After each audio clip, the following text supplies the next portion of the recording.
Hello friends, क्या आप जानते हो कि 4500 साल पहले लोग इतनी मैसिव स्ट्रक्चर्स कैसे बना लेते थे, बिना क्रेन, बिना मशीन्स?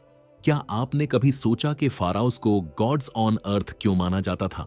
क्या कर्स ऑफ द फाराओस सिर्फ एक मिथ है या रियल हिस्ट्री में कुछ डार्क ट्रुथ छुपा हुआ है? और सबसे शॉकिंग सवाल, क्या पिरामिड्स सिर्फ टोम्ब्स हैं या किसी एडवांस्ड साइंस का हिडन सिस्टम? आज हम डीप डाइव करने वाले हैं इजिप्शियन पिरामिड्स और फाराओस के सीक्रेट्स में। वीडियो स्टार्ट करने से पहले लाइक, कमेंट और चैनल को सब्सक्राइब करना न भूलें, क्योंकि ऐसी ही मिस्टीरियस वीडियोस आपके लिए लाते रहते हैं।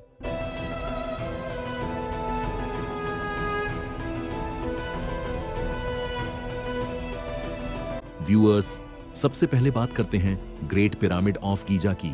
ये दुनिया के सबसे फेमस और मिस्टीरियस स्ट्रक्चर्स में से एक है। इसकी हाइट ओरिजिनली अराउंड 146 मीटर थी और ये हजारों साल तक दुनिया की सबसे ऊंची बिल्डिंग रही। सबसे इंटरेस्टिंग बात, इसका अलाइनमेंट इतना परफेक्ट है कि ये ऑलमोस्ट एग्जैक्ट नॉर्थ डायरेक्शन के साथ मैच करता है। आज के मॉडर्न इंस्ट्रूमेंट्स के बिना इतनी एक्यूरेसी अचीव करना ऑलमोस्ट इम्पॉसिबल लगता है।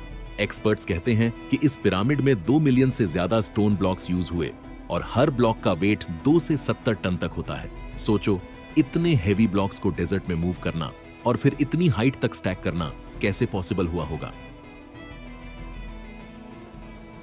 कुछ थ्योरीज कहती हैं कि इजिप्शियन ने लॉन्ग रैंप्स यूज किए, कुछ कहते हैं कि water based transport system use हुआ और कुछ लोग बिलीव करते हैं कि शायद कोई लॉस्ट टेक्नोलॉजी या अननोन नॉलेज यूज हुई थी।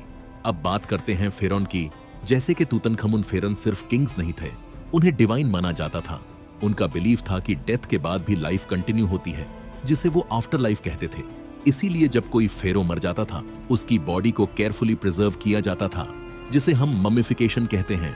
उनके साथ गोल्ड, ज्वेलरी और डेली यूज की चीजें भी रखी जाती थी। लेकिन यहाँ से स्टोरी और भी डार्क हो जाती है। जब होवर्ड कार्टर ने 1922 में तुतनहामुन का टॉम्ब डिस्कवर किया, तो दुनिया शॉक हो गई, क्योंकि वो टॉम्ब ऑलमोस्ट अनटचेड था।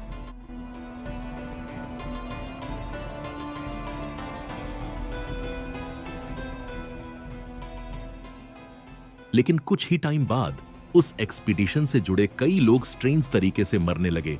किसी को सडन इलनेस, किसी के साथ एक्सीडेंट, और लोगों ने कहना शुरू किया, curse of the pharaoh is real. क्या ये सिर्फ कोइंसिडेंस था या किसी ने उन एंशिएंट टॉम्ब्स को डिस्टर्ब करके कुछ ऐसा जगा दिया जो सदियों से सो रहा था?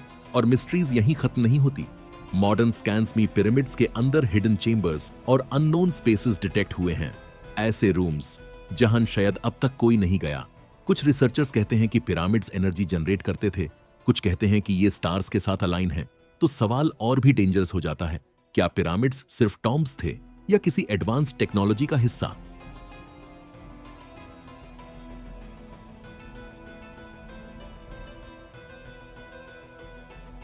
और अब सबसे डार्क थॉट, अगर इतनी एडवांस नॉलेज उनके पास थी, तो वो नॉलेज आज कहां है? क्या वो हमेशा के लिए लॉस्ट हो चुकी है या फिर अभी भी कहीं छुपी हुई है किसी सील चेंबर के अंदर? और अगर कल वो चेंबर ओपन हो जाए, तो क्या हम एक नई हिस्ट्री डिस्कवर करेंगे या फिर कुछ ऐसा रिलीज हो जाएगा जिसे दुनिया कंट्रोल नहीं कर पाएगी? एक सेकंड के लिए इमेजिन करो, अगर वो सीक्रेट्स टेक्नोलॉजी से रिलेटेड हुए तो दुनिया चेंज हो सकती है, और अगर वो किसी वार्निंग से रिलेटेड हुए तो मे बी हम ऑलरेडी लेट हो चुके हैं। थिंक अबाउट इट, क्योंकि पिरामिड्स सिर्फ खामोश पत्थर नहीं है, वो एक कोड है, एक हिडन मैसेज, और शायद जब वो मैसेज डिकोड होगा तो दुनिया वैसी नहीं रहेगी जैसी आज है। तो फ्रेंड्स, आप क्या सोचते हो? क्या ये सिर्फ एंशिएंट मिस्ट्री है या कुछ ऐसा जो अभी भी हमसे छुपाया जा रहा है? अपनी ओपिनियन कमेंट्स में जरूर शेयर करो, और अगर आपको ऐसी ही डार्क और माइंड ब्लोइंग वीडियोस पसंद हैं तो लाइक करो, शेयर करो और चैनल को सब्सक्राइब करना मत भूलना, क्योंकि नेक्स्ट वीडियो में हम और भी डेंजरस सीक्रेट्स एक्सपोज करने वाले हैं। और याद रखना, कुछ राज जितना छुपे रहें उतना ही बेहतर होता है।